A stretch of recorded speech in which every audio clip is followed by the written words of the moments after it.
Hey everyone, Kilted here. This is going to be part two of the Benelli Super Vinci. What we're going to do is we're actually going to take this entire trigger group out. It's going to be really quick, really simple, and then I'm also going to reassemble everything and put it back together, okay? Because sometimes putting this lower portion back on can be a little tricky, right? So I'm going to show y'all how to take that out. The only tool that you will need to get your trigger group out is a punch, right? Because if you look close, there's a black pin right there. I always try to go a little bit smaller because this does not have a lot of tension on it. You see, I'm just able to pull it out by hand. Keep up with this. It's very, very important, right? Then all we're going to do is we're going to sit here and kind of lift up and back and just jiggle it out of there, right? Now what I also find to be a little helpful, there we go.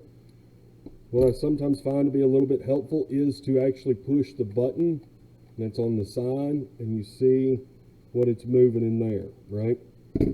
Because if you look, that gets scraped right here, okay? So actually depressing it while you're pulling it up and that kind of thing is really handy. Now, if you don't have a sonic cleaner, what you're going to do is you're just going to take a toothbrush, rub all of this down with something like a ballistol, that kind of thing. Let it sit for a little bit. I've actually got hair inside of this. I don't know how that happened. But once you're done scrubbing it, actually blow it out with some compressed air. Understand you don't need high pressure, right? If you got one of those little cans, right, of compressed air for like computers and stuff, it'll work just fine. Just be extremely careful and mindful not to sit here and apply so much air that it's moving things inside, okay? You just really want to be nice and easy and gentle. I have a sonic cleaner, so this is going to go in the sonic cleaner, right? Then we're going to sit here and we look at our trigger guard fore-end area, right? You see this is kind of dusty, dirty, so on and so forth. So yeah, I'm going to drop it in the sonic cleaner. I'm also going to take the mag tube guts out of it and go from there. So yeah. Okay, so I've got my bolt head's going to go in here. My trigger group's going to go in here. My cam pin's going to go in here. Cam head spring, firing pin and its spring.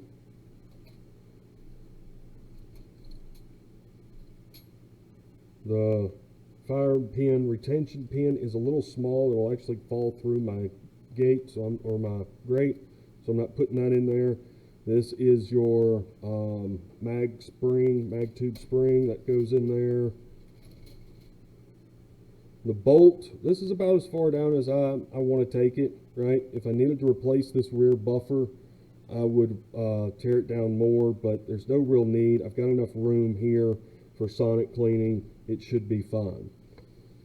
Mag tube is not really dirty, so I'm not going to worry about putting it in the sonic cleaner. What I'm going to do is just clean it by hand.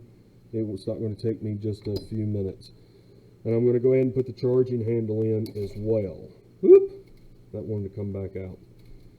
So once again, if you don't have a sonic cleaner, then you'll have to do all this by hand. I have one, so I'm going to use it. Was waiting on FedEx to try to deliver the one for, that takes long guns. That way I could drop the barrel and everything in, but they have lost it, right? So this and the barrel assembly is all going to have to be cleaned by hand. Okay, so I've gotten everything cleaned up here, right? So we got the trigger group. One thing I will sit here and tell you is after you get done cleaning the trigger group, go ahead and switch it over to fire. Hold on to your hammer here and squeeze the trigger, right? And you see the hammer comes way forward. What that does is that gives you access to more stuff down in here, right? And as always, never just let the hammer just fly forward on its own. Always have it controlled, okay? That way you don't tear up anything on the inside. But after you've got it nice, clean, and lubricated, right? And your lower here, nice, clean, and lubricated. What I do once again is push the buttons to bring that flat. Take your trigger group, and what you're going to do is you see that this is a shelf, right? Your feeding system is going to go underneath that. Then you see you've got a lug on this side and you've got a lug on this side, right? If you look here in the receiver, you'll see you've got a couple of cutout grooves that go down for those to actually fit in, right? So all I do is have that button depressed. I go in at a sharp angle. And you're not just putting this in, but you need to put this shelf in underneath this bar as well, right? Trust me, that makes life so much easier, right? Once that's in, everything just rocks back. And then you grab your pin, simple, easy, and run it through. And that's it, right? That is it. I always make sure that the lifter is able to move freely. If it doesn't, you're more than likely hung up on your bar here. Just go ahead and pull the pin, pull the whole trigger assembly out again, and start over. So yeah, in the next video, I am going to reassemble everything.